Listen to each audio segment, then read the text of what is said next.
रागिनी, प्रधानमंत्री आप जैसे 2-3 दिन से प्रधानमंत्री को घेर रहे हैं कि वो इस ऑपरेशन का क्रेडिट लेने की कोशिश कर रहे हैं, आप भी उनको रोज घेर रहे हैं, तो अब तो इसको स्वीकार कर लेना चाहिए कि ऑपरेशन सिंदूर पहलगाम पर राजनीति फुल फ्लेजेड शुरू हो गई है।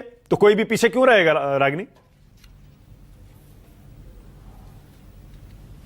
अच्छा, मानक देखिए, मानक पुलवामा के शहीदों के नाम पर वोट मांगने का काम मोदी जी ने किया और न सिर्फ भारत ने बल्कि पूरे विश्व ने देखा। ये एक ऐसा तथ्य है जिसे ना तो छुपाया जा सकता है और ना ही झुठलाया जा सकता है, पहली बात। अब मैं दूसरी बात पर आती हूँ। देखिए, 56 इंच का सीना, लाल आंखें, विश्व गुरु, महामानव, स्वयंभू, ऐसी तमाम अतिशयोक्तियां हैं जिनसे नरेंद्र मोदी जी अपने आप को नवाजते रहते हैं। और समय और इतिहास इस बात की गवाही देता है कि बार बार यह सिद्ध होता है कि मोदी जी की ऊंची दुकान और फीके पकवान है, नाम बड़े और दर्शन छोटे हैं। आज बीकानेर में जाकर भी मोदी जी ने एक और ऐसी इस पूरी श्रृंखला में एक और अतिशयोक्ति जोड़ दी, जब उन्होंने कहा कि मेरी तो नसों में खून की जगह गर्म सिंदूर बह रहा है। अब देखिए, पुलवामा की सियासत से मैंने शुरू किया और अब सिंदूर पर सौदे का आरोप तो लग ही रहा था और कोई विपक्ष नहीं लगा रहा है, उस अमेरिका के राष्ट्रपति लगा रहे हैं जिन्होंने अभी थोड़े समय पहले ही भारत के नागरिकों के पैरों में बेड़ियां डालकर भेजा था और हम कुछ कह नहीं पाए थे। तो आप कितना भी कह लें कि ट्रंप की गंभीरता पर मत जाइए, ट्रंप की बात पर नहीं जाइए, पर एक नीतिगत जवाब मिलना चाहिए था। तो अब सिंदूर के सौदे के आरोप के आगे सिंदूर पर सियासत भी शुरू हो गई है। और बड़ी अच्छी बात कही। देखिए, जो भारत की विवाहिता महिलाएं हैं ना, मेरी तरह, हम जब ये मांग में सिंदूर लगाते हैं मानक, तो ना इस पर सियासत बर्दाश्त करते हैं ना सौदा बर्दाश्त करते हैं। और पहलगांव की वो तमाम माएं और बहनें जिनकी बात मोदी जी कर रहे थे और जिनकी मांग का सिंदूर उजड़ा, वो आज ये जरूर पूछ रहे होंगे कि ये 4 आतंकवादी अभी तक पकड़े क्यों नहीं गए।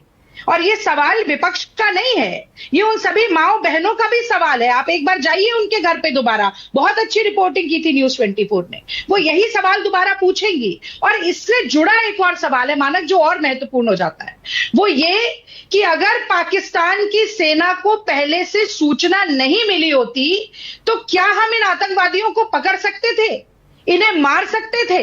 तो ये दोनों सवाल आपस में जुड़ जाते हैं। और तीसरा सवाल, जब पाकिस्तान की सीने पर पैर रखकर आर्मी रौंदने का काम कर रही थी, मोदी जी ने बड़ा अच्छा कहा, 22 मिनट में हमने 9 आतंकी ठिकाने मिटा दिए। मैं तो समझती हूं कि हमारी सेना इतनी पराक्रमी है कि अगर ये ट्रंप के दबाव में आकर सीज फायर ना होती तो ठिकाने मिटाना तो छोड़िए, मुझे लगता है कि पाकिस्तान का नामो निशान ही दुनिया के नक्शे से मिट जाता। पर आज दुख की बात है मानक कि वो आतंकवादी मिले हो चाहे ना मिले हो, नरेंद्र मोदी जी को ये नए स्टाइल स्टेटमेंट रोज मिल जाते हैं। ये क्या है? ये किस तरह का स्वांग है? क्या ड्रामा है? क्या नौटंकी है? मैं जानना चाहती हूँ। ये वर्दी पहनकर सेना की मोदी जी किस सीमा पर गए थे? और अगर सीमा पर नहीं गए और केवल फोटो खिंचवाने के लिए मोदी जी ये यूनिफॉर्म पहनते हैं, तो मुझे लगता है कि ये बहुत बड़ा अपमान भी है सेना का कि केवल फोटो आपके लिए आप इस तरीके का पूरा एक स्वांग रचेंगे।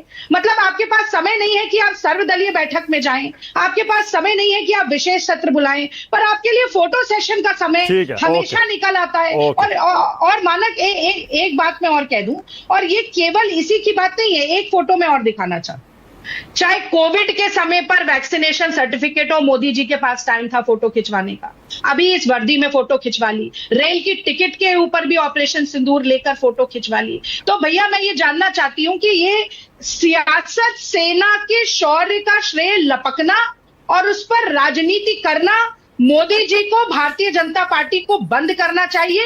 आज जो देश के सवाल है, सर्वदलीय बैठक क्यों नहीं हुई, 1 महीने बाद भी आतंकवादी क्यों नहीं पकड़े गए? एक रिपोर्ट आई है मानक, आपने भी देखा होगा टेलीग्राफ में, जो कह रही है कि शायद यही आतंकवादी थे, सुरक्षा बलों को लगता है, जिन्होंने 3 पिछले बड़ी आतंकवादी घटनाओं को भी अंजाम दिया। एक गगनगीर में थी, एक गुलमर्ग में थी और एक डेरा की गली में थी। यानी कि करीब 18 महीने से ये आतंकवादी हमारे देश की सीमा में छुपे हुए हैं। रागिनी, ओके, बड़ा बुनियादी सा एक सवाल, बड़ा बुनियादी सा एक सवाल। आपने कहा प्रधानमंत्री सेना के शौर्य का क्रेडिट, श्रेय क्यों ले रहे हैं?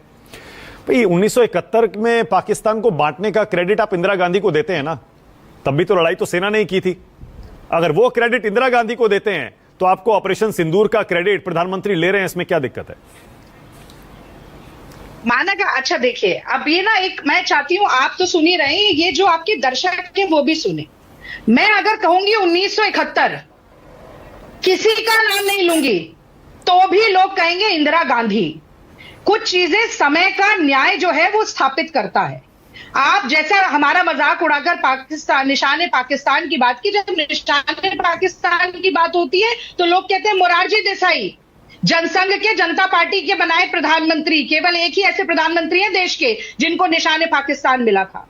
तो ये तो है, अचानक से इंदिरामयी कैसे हो गया पूरा देश, कैसे ऑपरेशन सिंदूर के बाद 1971 की बात करने लगे। और नहीं, एक बात, एक आखिरी लाइन, अगर पीओके के ऊपर सेना को न रोककर कब्जा आज कर लिया होता तो 2025 का नाम लेते ही देश क्या दुनिया कहती Narendra Modi. Okay Shazia, Donald Trump के दबाव में आ गए, शाजिया आपकी बारी है, बोलिए। खींच लिए तो जवाब तो देना पड़ेगा। ठीक है शाजिया, बोलिए, आपकी बारी है।